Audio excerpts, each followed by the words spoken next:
এক গ্রাম্য বেদুইন সে এসে বলছে, মুহাম্মদ, ওই যে দূরের খেজুর গাছ, সেটা যদি বলে তুমি আল্লাহর নবী, তাইলে আমি কালেমা পড়বো।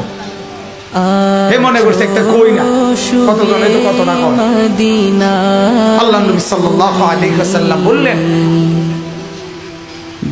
যে খেজুরের গাছটা ওইখানে থাইকা সাক্ষী দিত না এখানে আইসা সাক্ষী দিত। ওই লোক অবাক হয়ে গেল, বলল, আয় মুহাম্মদ, কি বলতেছ?